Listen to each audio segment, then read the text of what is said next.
the magical, there it is. Good morning. Good morning.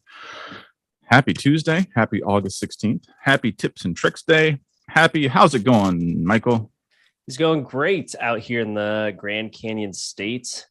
I'm excited to talk about some tips and tricks. We're going to have you showcase an issue that I was going to post this yesterday because I had said in the forums page on LinkedIn that there hasn't been any issues.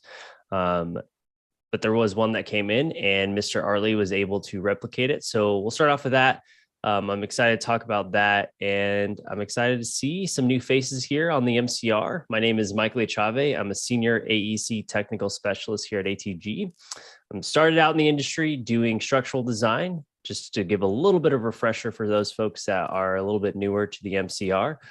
Became a BCI after coming over to the consulting part of the industry, which is a Bluebeam certified instructor, which is the highest ranking, I guess you would say, certification through Bluebeam. We have a bunch of other ones, but I'll let Mr. Artley introduce himself.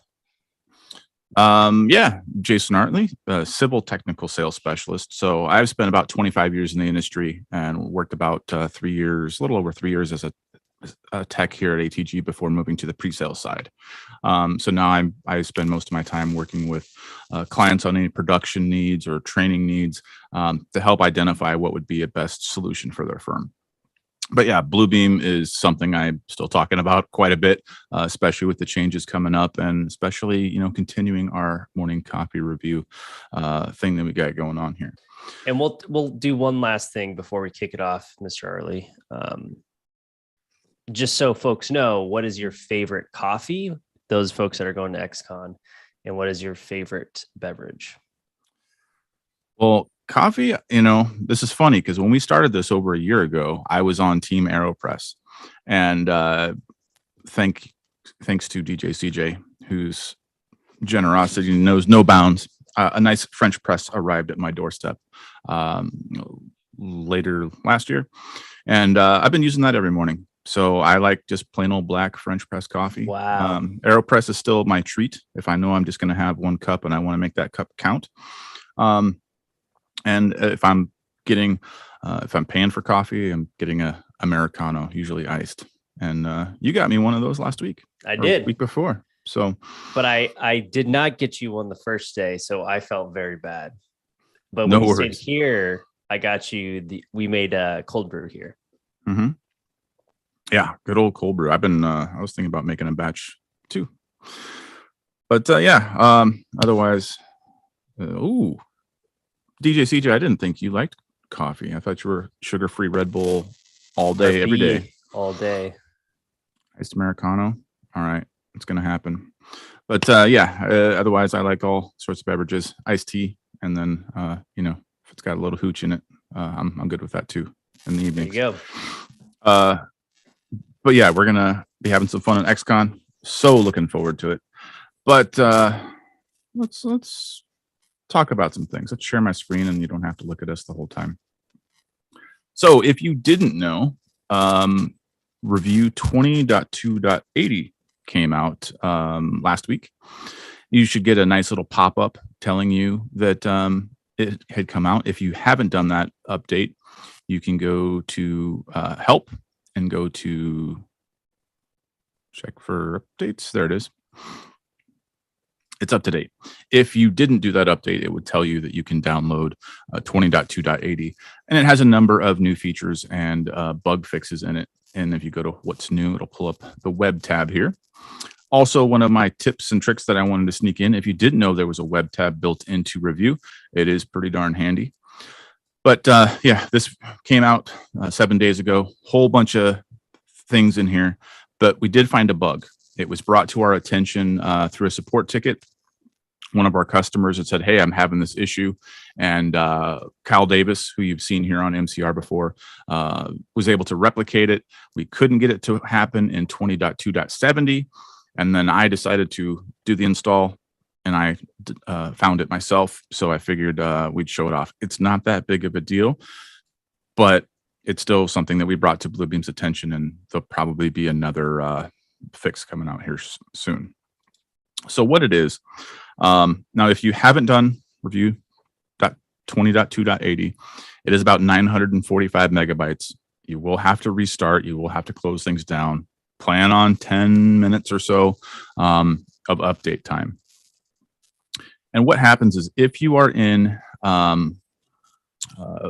document with multiple pages and you are scrolling around, so let's say if I scroll all the way to the top, if I'm centered in the middle and I'm zoomed out, this is also part of it. Again, pretty weird thing.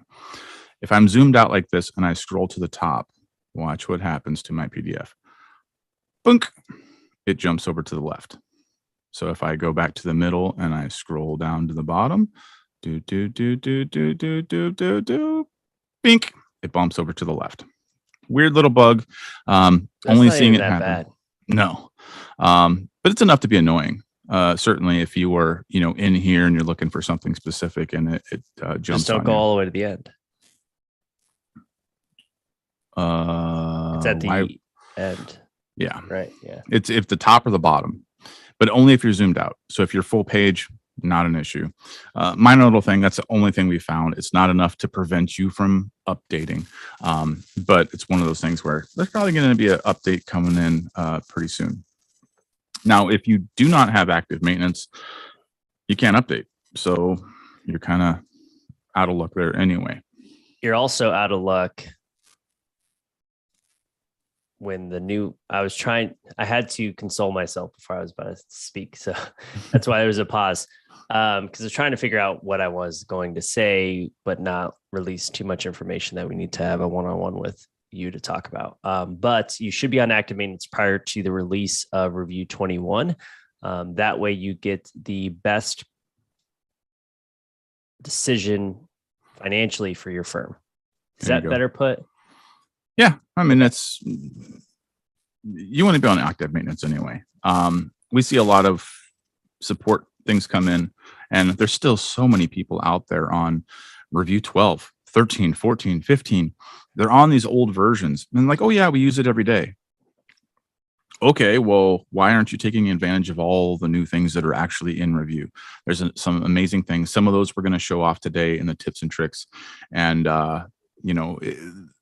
Matt, you just went from 19 to 20 yesterday. You're going to see some things today that will make that transition even better. So awesome stuff.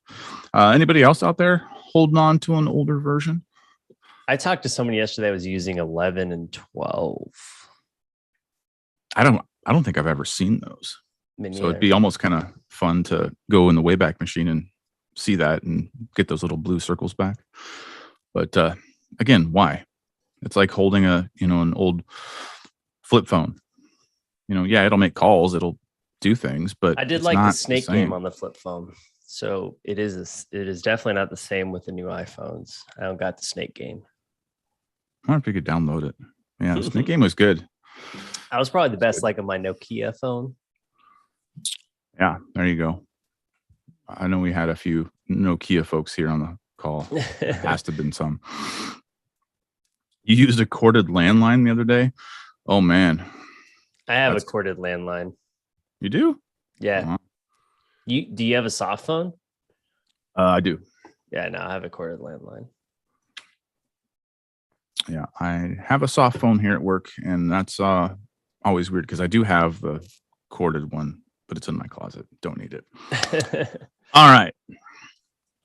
So today we're going to do tips and tricks. And what does this mean? Well, we're just going to go through some things. I've got a collection of them. Michael's got a collection of them, and hopefully you all have a collection of them as well. So if you've got some tips that you want to share, type them into the Q&A panel, right? That way that'll separate them from our general chat and banter. And if you're not looking at our chat and banter, you're kind of missing out. This is where the community hangs out, right? Exactly. All right, let's start playing. So I think I'll go through some, Michael, and then if you want to either walk me through your tips or if you want to share your screen, we'll just bounce back and forth. Yeah, we'll bounce back and forth. I'll probably just walk you through some. I'm really hoping that we get some from everyone here. So if you are listening in, please, at any point, go in the chat area, I will shoot them out to Jason so we can share your tips and tricks with everyone as well. There we go. All right.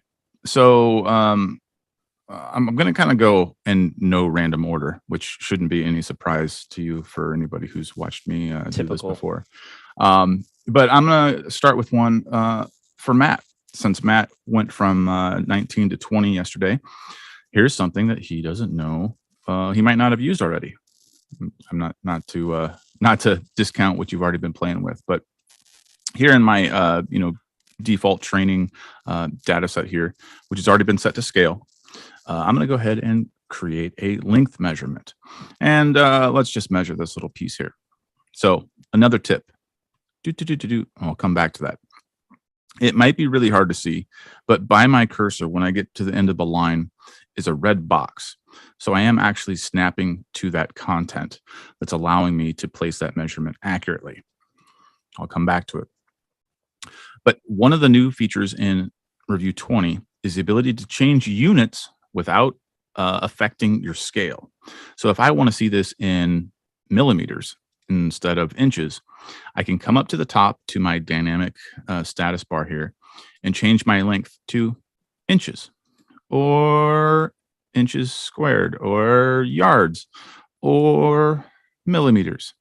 So it comes in pretty handy. I do a lot of inches to centimeter stuff in my head. So this makes my life a little easier if I want to go ahead and do that math again without changing my scale. So this is a newer function in Revu 20.1, I think, that came in.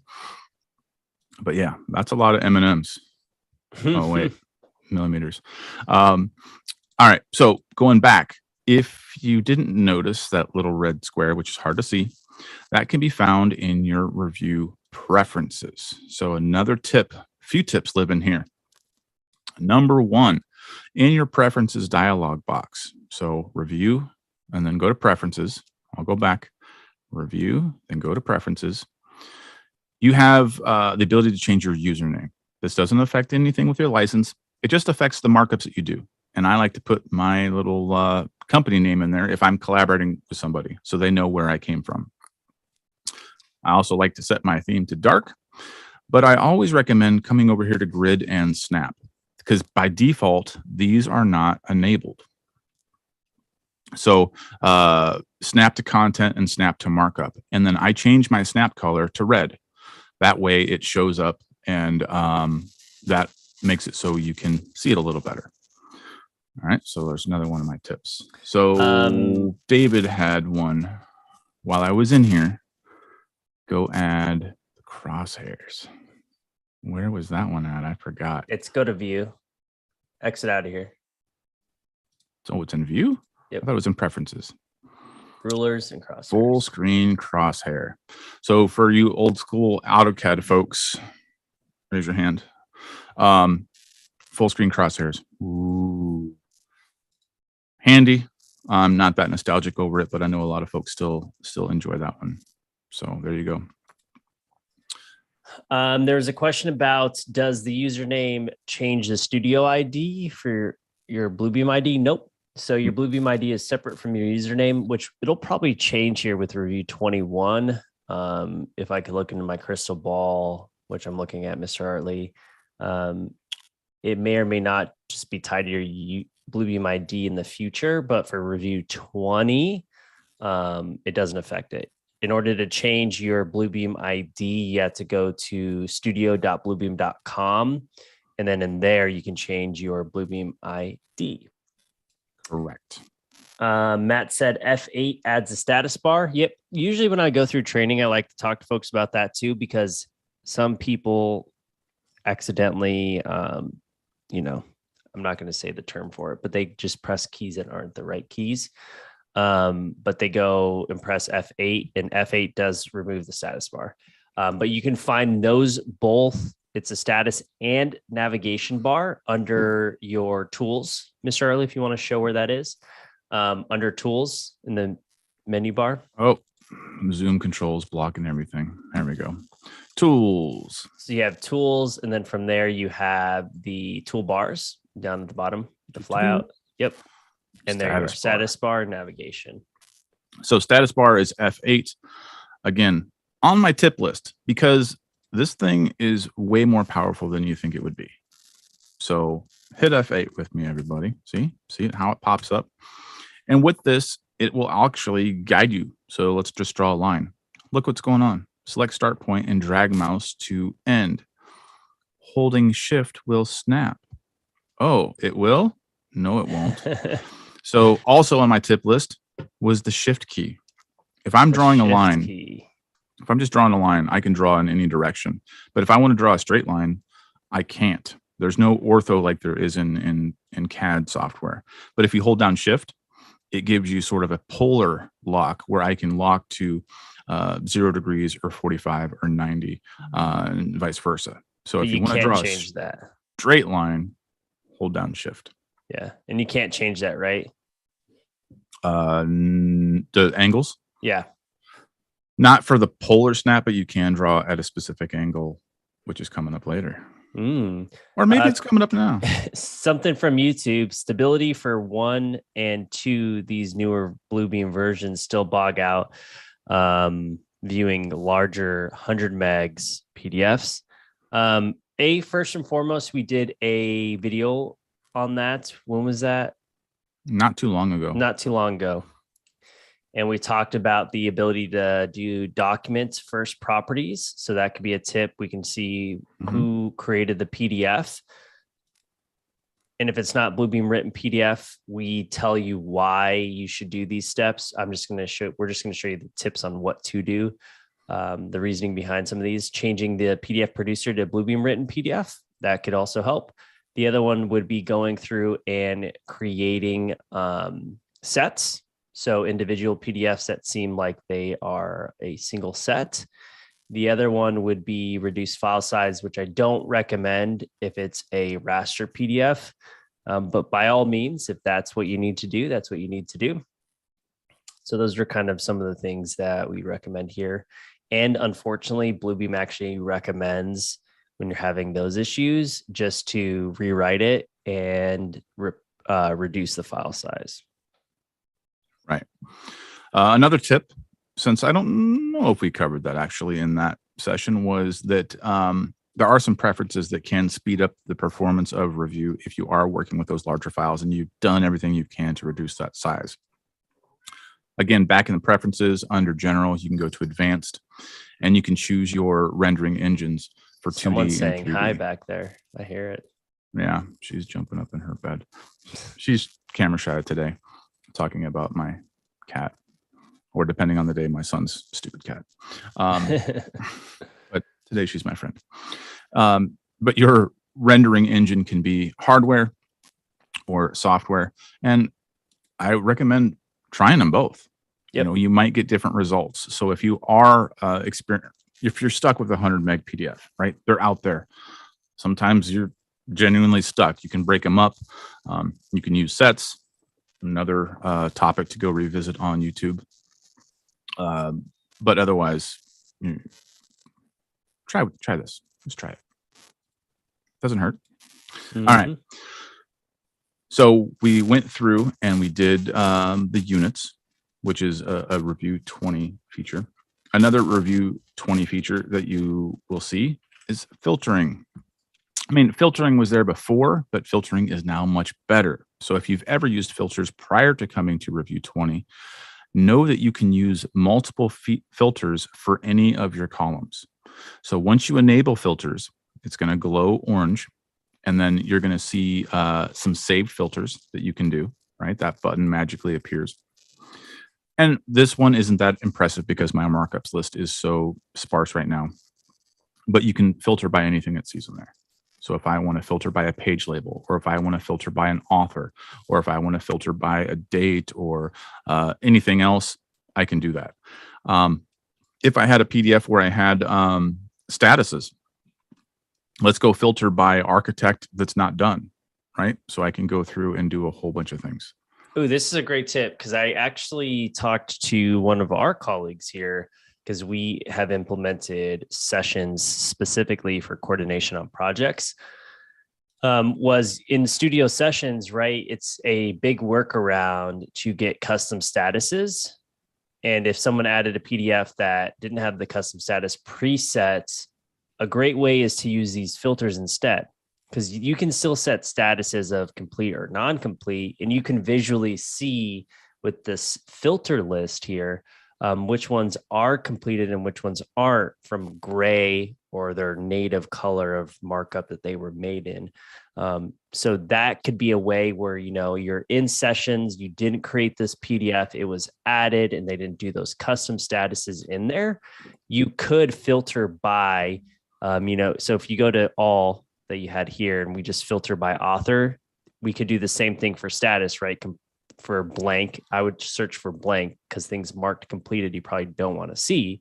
Yeah. Right. Blank for status. Yeah. And then you would see the native colors. Yeah.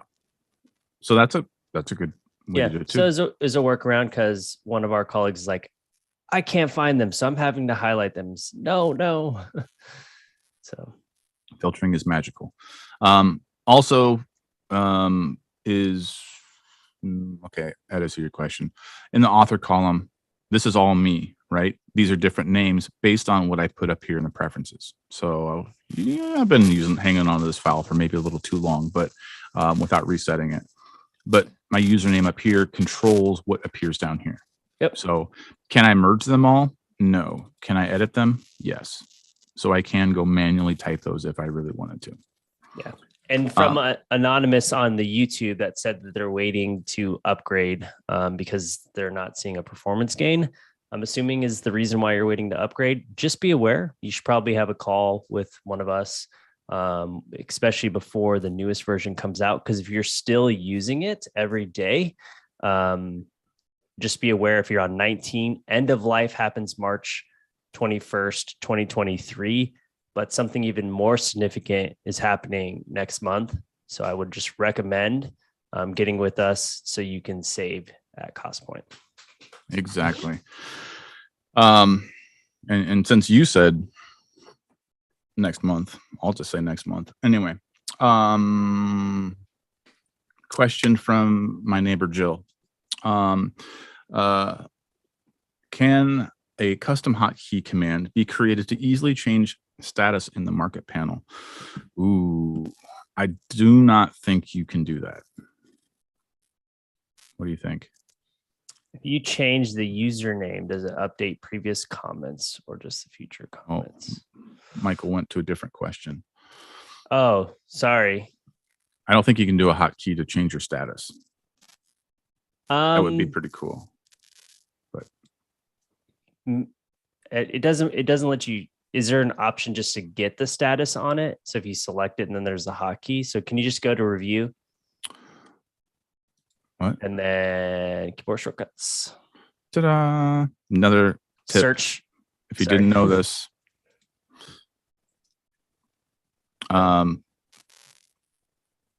So I'm going to sort of deviate here. One of the tips I was going to show you is that there's this really handy search command right up here.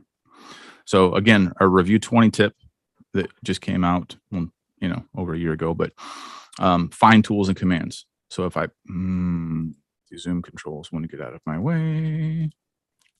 If you go over here to find tools, status, only thing I have is status bar, right? If I'm searching for something, I have that search. I also have this one in my markups list, status. If I had something, I can search there. They're right here in plain sight, but they're easy to miss. And same thing up here. Review keyboard shortcuts. What am I looking for? I've got all these ones. There's a search bar right there. Oh, what about go to commands? Oh. Status bar. That's all we got. So no dice, Jill, but not bad. That was it was worth the search. Yeah, and you can still click it, view it in the markups list, mark the status change, or select the markup, right click, change the status. It's just so you're aware. Hey, what's this new icon? Is that the new picture icon? What new icon? What are you talking about? What are these things below there? I don't know what you're pointing at. right there below the R514. Oh, whoa. That is the new, look at that. That was part of the update. That's slick. There's a new capture icon. I don't know how exciting. I'm not as excited as you are, Michael, but it's actually pretty cool. It's Look actually at that. pretty cool. It gives a little lens flare and everything. So your captures have changed from Revu 20.7 to 20.8. And there we go. Ta-da. We just learned our own tip, trick, whatever.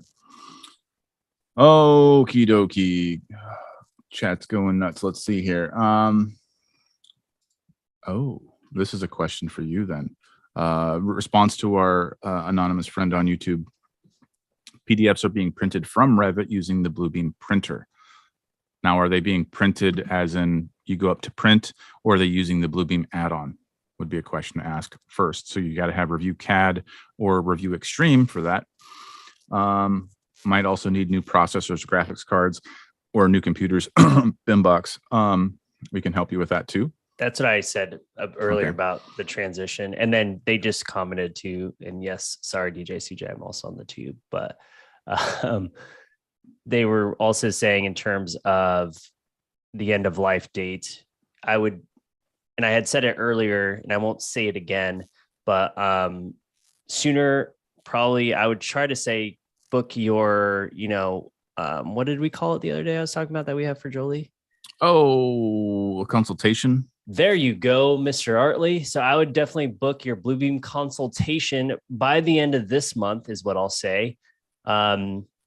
Just so you can find out and talk to us about where your licenses will go and where Bluebeam is going as a whole. Why'd you shake your head? Did I say something wrong? Nope, not at all. Okay. Yeah. There is a web link on our thing where on our webpage where you can go book a consultation with Jolie. We got to grab her back and have her on MCR, and you'll see her next week at XCon, and maybe we'll bring her into our XCon edition MCR as well, so you can meet her because she handles all of the Bluebeam renewals here at ATG. So if you are an existing customer with ATG and your renewal is coming up, or you have questions about the new move to subscription, she's going to be the one to talk to, and she's a fantastic resource, and she can help you, figure out what's going to be best suited for your needs, and go from there. Exactly. And DJ CJ put that link in the chat if you want to see that. So why I was shaking my head was because Jill had to leave, but she asked an easy question. I see what you did there. And then she's going to watch the recording later. So, Hi, future Jill. I hope you're doing well. You asked a question about, is there an easy way to add an arrowhead to an arc? And I don't think there is. Michael? The end arrow to the arc. Yeah, there isn't. There's only what you get. Yeah. Currently, as of right now, you can't customize the end portion of your leader. You can create a custom markup though, if that's something you would like. But I mean, at that point, right, you're spending too much time. Oh, they wanted an arc arrow. I thought they wanted a leader with an arrow tick mark. Okay. No, it would be like a leader with an arc, a curved leader. You may be able to. Let's see. So, because you can convert points to arcs. So make a arrow. I'm trying to get all my things selected here so I can group them. Make an arrow. Okay. But I don't think you can add. No, you're looking for the right click convert to arc feature that you can do here. Oh, is that another tip? I think it counts. Okay. Oh, these Zoom controls are driving me bonkers today, everybody. I'm sorry. You'd think after 5 years I get used to this. See, Zoom controls are. I'm going to switch to Teams sooner than the rest of the company because I'm over it. If you right click on something, you have this option to convert to arc. So we're looking for this convert to arc function here in a call out, right? Or that leader, because that would give you that curved or that splined leader that Jill is after, and that some folks like. So not exactly possible. You can make your own, group it, save it in your tool chest, but that doesn't make it customizable. So sorry, future Yeah, because Jill. you can't add a. Can you click on that back node, the end node? This one. No, you were right. You were right where I wanted you. Yeah, This one. and there isn't. Yeah, an end here. So it on a call out or a leader, you have your start and ends here, but you don't have that for an arc. What if you made a custom line style? I mean, it still wouldn't arc it. It wouldn't arc it. I get what you're saying, an arc custom line style, but that's a hatch pattern that lets you do something like that. Hey, look at that. Go back. That's an update. What? Look it. It says ATG Civil there. Oh, I did that. Oh. we got our own ATG stuff added to the update. No, I'm saying how it says you added a line style that said ATG. You added those spacers, didn't you? No.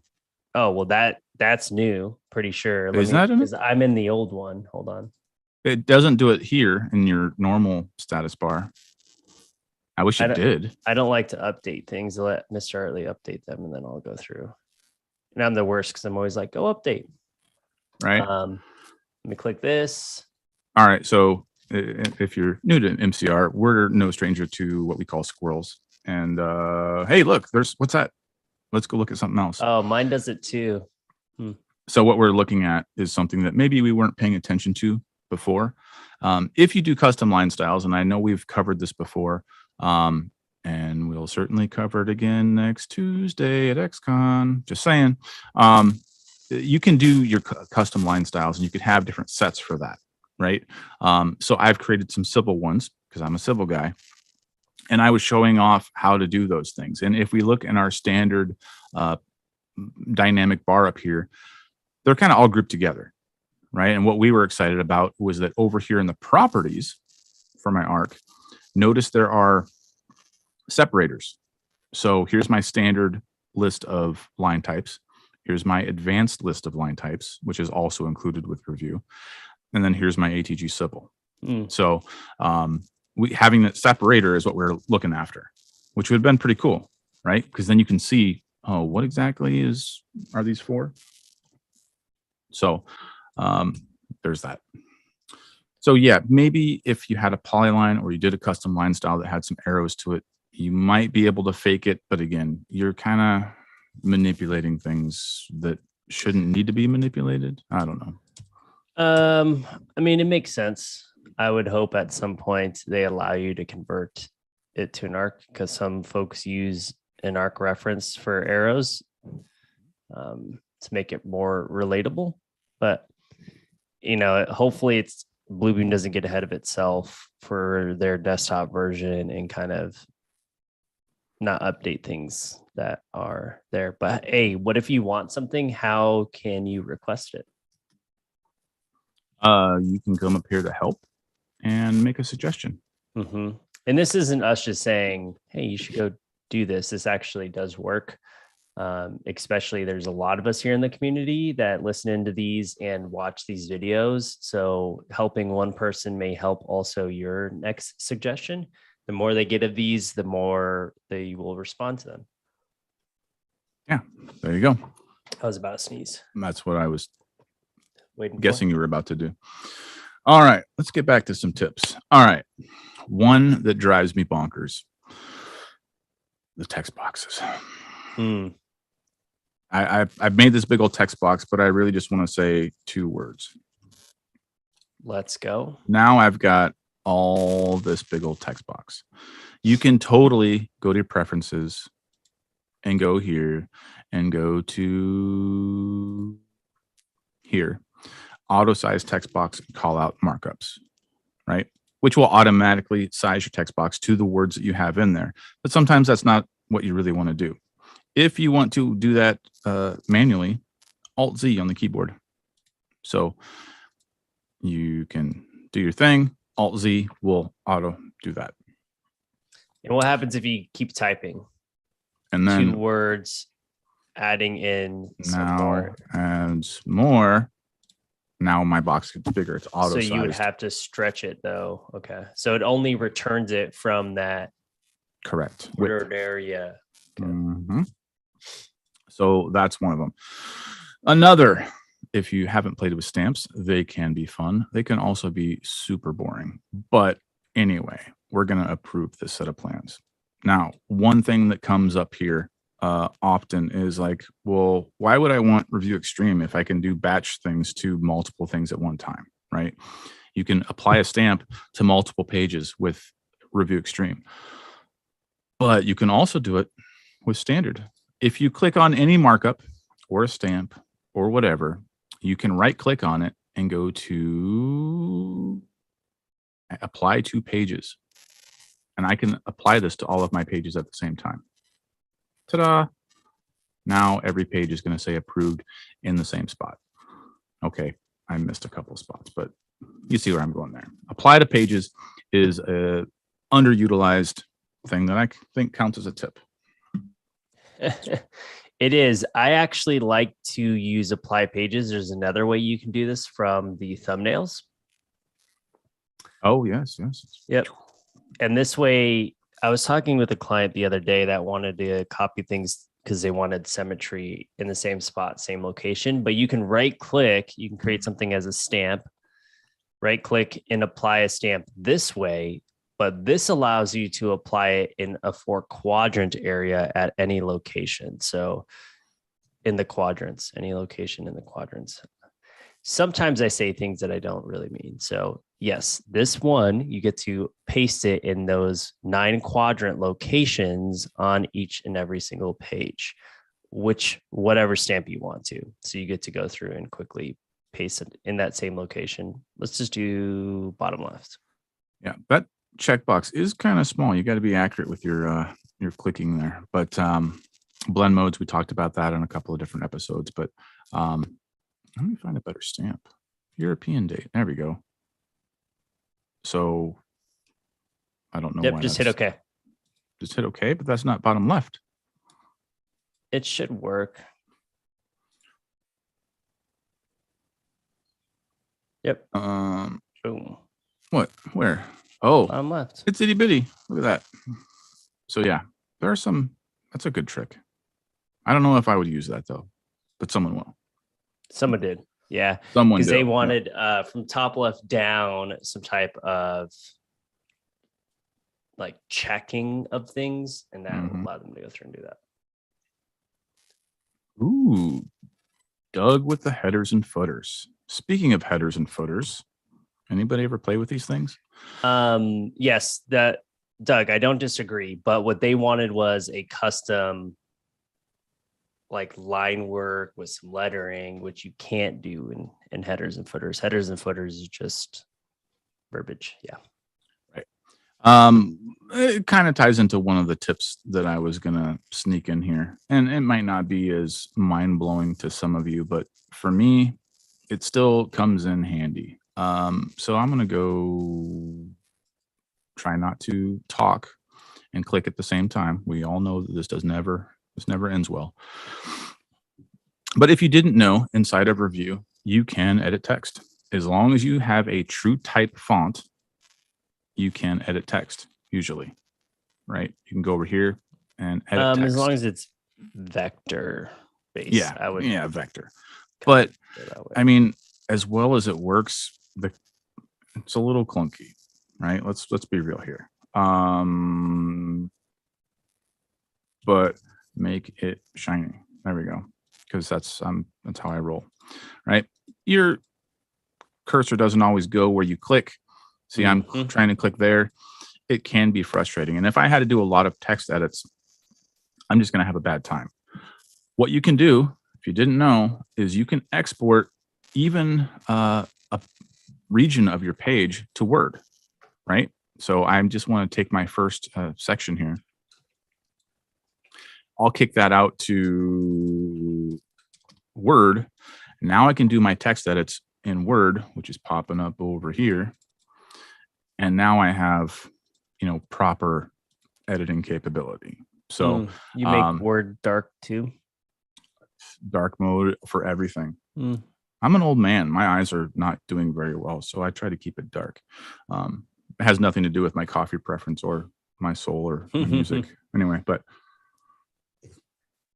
speaking of which, this is where people are like, well, in Word, I've got headers and footers. They forget that headers and footers exist in Review as well. So you could totally go in while you have it in Word, do your headers and footers, or you can pop back to Review, go to Document, and go to headers and footers. There's some really cool things you can do with this as far as page numbers and Bates numbers. And we've gone through this in a past episode, but it's worth playing with. If you've never been in here before, you can set your dates. You can do your things that we were kind of doing already. But you cannot do images and those other things. That's why I was recommending the if you apply wanted stamp. A logo. Yeah. So there's that. All right.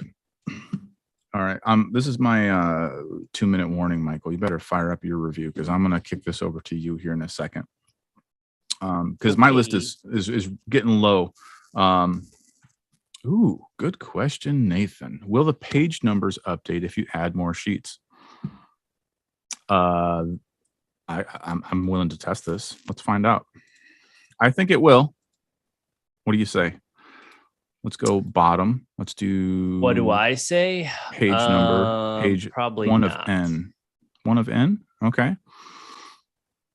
So we're saying 1 of N. So 1 of 7 in this case. So down at the bottom, I know I put it in a bad spot, but we can still see it.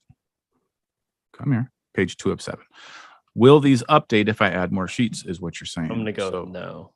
Going to go with no, huh? Copy pages. Insert pages. Add open follows. There we go. Just put them all together. Now, if I go back, oh, there are now 13 pages, but my page numbers did not update. It didn't even add one to the new one. No. Nope. I thought for sure that would have worked, but alas, I was wrong. So good question, Nathan. I think that's something that would garner making a suggestion for. I could go back but I don't know how they would do that. Right. Just dynamically go check it would, which might actually slow down performance. But yeah, I can go back to my header and footer. I can edit it and it would refresh, but it's not dynamic as I thought. So yeah, and that was the question when we were doing headers and footers about editing it, and it's just right under the ad. You can update the existing ones as you go through. That's worthy of a tip. Correct. All right, one last tip before I switch over to Michael's, and hopefully I'm not stealing his thunder here. This is a tip that I've seen some folks use. I don't use it myself, but and if you knew how much I hate PowerPoint, you will certainly find out at XCon next week. There is a presentation mode. So if I wanted to share something that I made in a PDF, you can go to presentation mode and it looks all pretty. It's decluttered my screen. So now I can go through and talk about my project. So I can use Review in a presentation format if I had to do like a city council meeting or a client presentation without getting overly technical and without having to do screenshots into PowerPoint, which is the worst. All right. Hit escape to get back. And this is where I will stop my share. I wish, and if we ever bring back MU, that those folks that prefer not to use PowerPoints don't have to use PowerPoints at conferences. I think for some folks, it's great. For some, it's outdated, and conversation and open format, which you and I love, is definitely the way to go. But anyways, I'll digress with my complaining and we'll hop right into review. So I was going through and already testing what Mr. Arley had, but let's go and first and foremost, check if we have the ability to update things. That will be a nice little tip. Usually Review prompts you, but your admin could have installed it without prompting you. So you can go to help and check for updates. I haven't updated.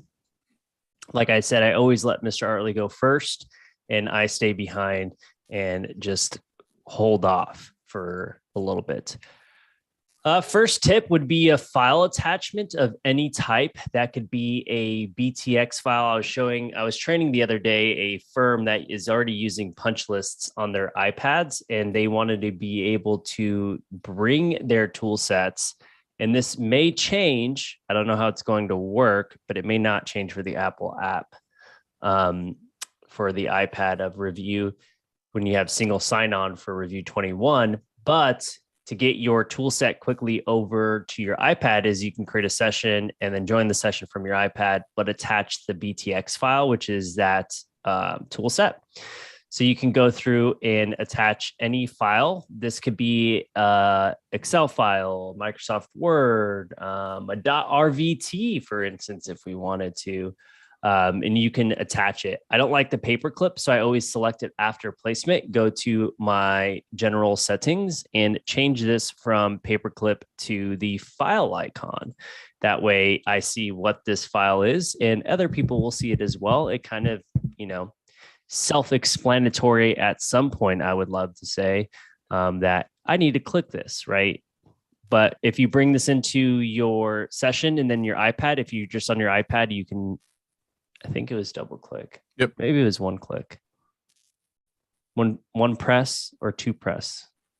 I'll fire it up with your index. I forget.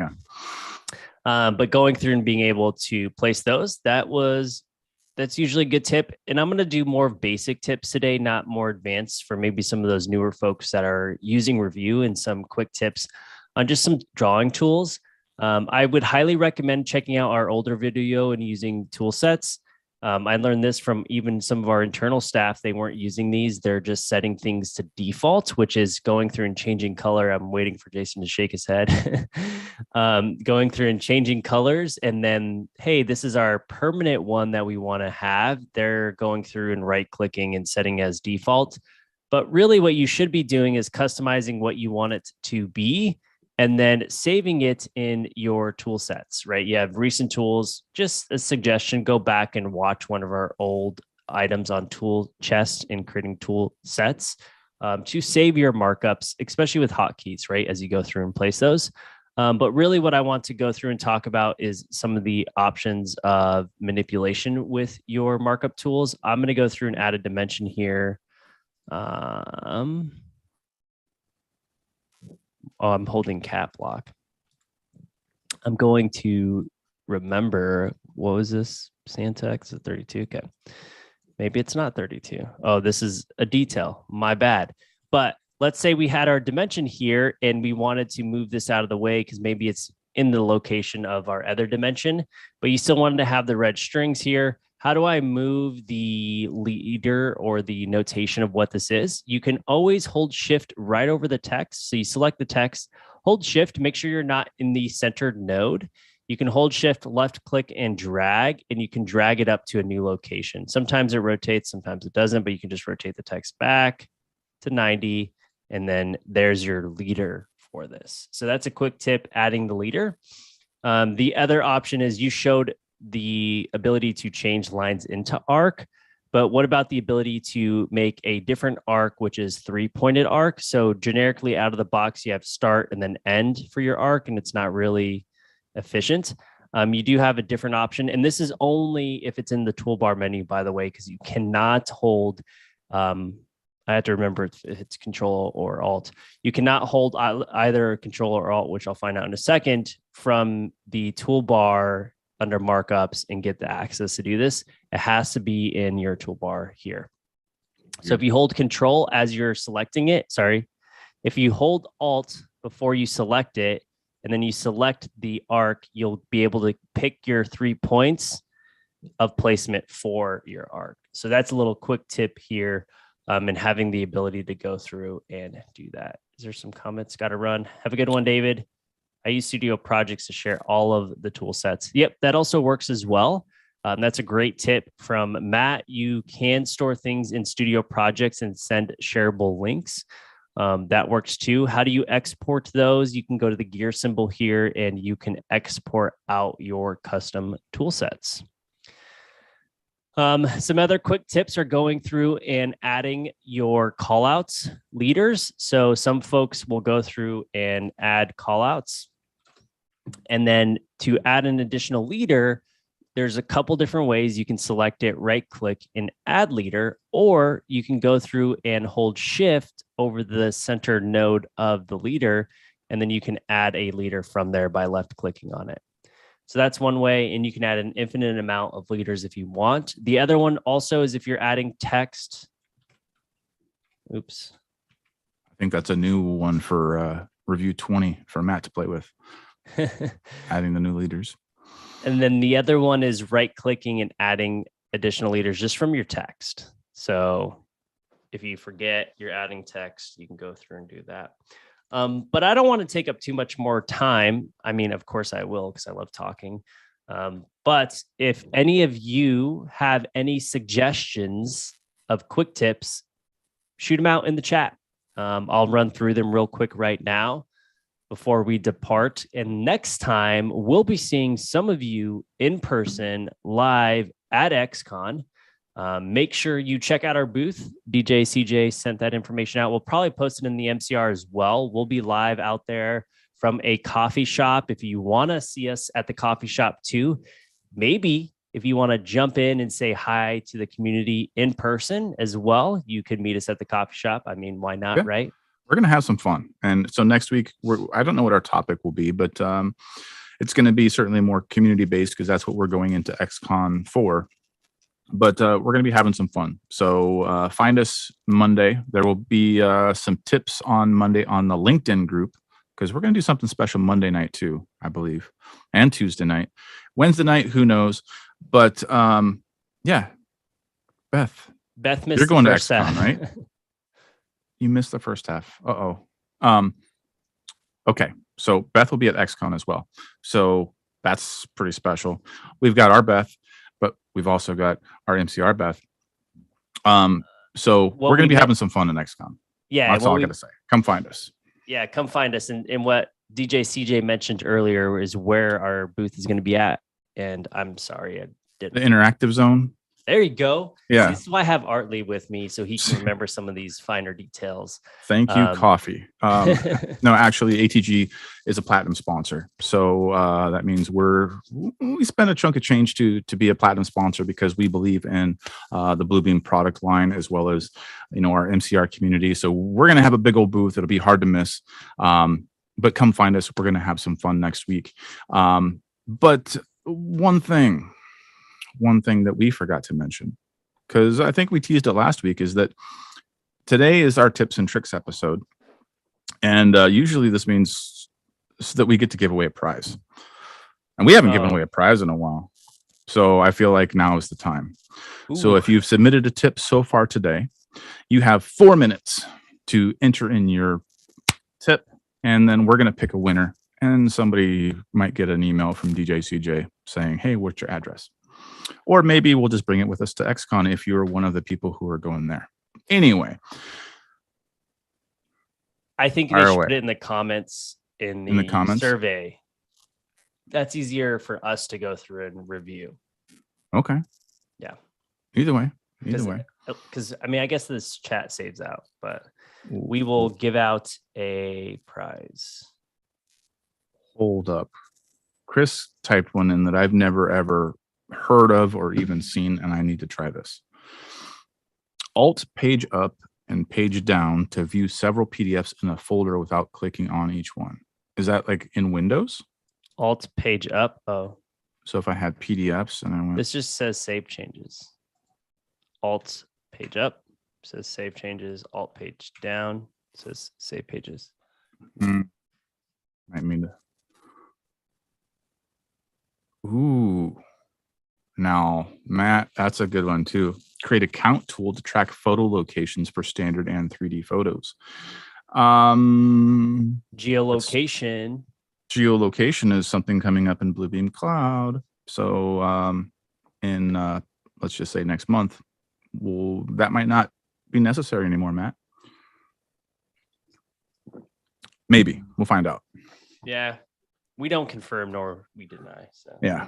I think we got to send an email to our friends over there and say, hey, we want to play with it too. Maybe we can get early access. We haven't asked yet. Yeah. Your folders need to have many PDFs in them. Oh, Vince from across the pond with combined drawing by adding open documents together. That way you keep the layers. Okay. Combined drawings. Yeah, because layers, you add them in if you're just inserting, right? It may not bring layer formatting over, but you can export layers. Correct. So a couple weeks ago when I was in Phoenix for the Tech Summit and to kidnap Michael's dog, which I still regret not doing, I had to do all my expenses, right? So I put them all in a PDF, and now I've got all these PDFs to deal with. Another tip, if you're adding things together, it works way easier if you just add open documents instead of hunting and pecking for where they are. So this goes along with Vince's comment. Open up all the PDFs you want. You can combine them all with that simple command. And if you do that, it will merge the layers from your original document. And that's important too, because you probably do not want to lose your layer structure. Another one is from Doug, going through and adding in your layers to your tool sets and being able to have those predefined. So you can right click and add to tool sets as well. A layer. Good deal. Helpful on the iPad. And maybe I think we're overdue for an iPad episode. Maybe we'll get that in September. Maybe we'll get it in at XCon if we have time while we're talking during the MCR. That is true. Because we will be doing some remote sort of stuff. And we'll both have our iPads there. If you are coming to XCon, bring your device. Yep. Because we're going to be having a showdown in a true MCR fashion. Yeah, your computer or iPad, right? Yep. We're going to have some fun, and I hope to see you there. High fives will be abound, and we'll go from there.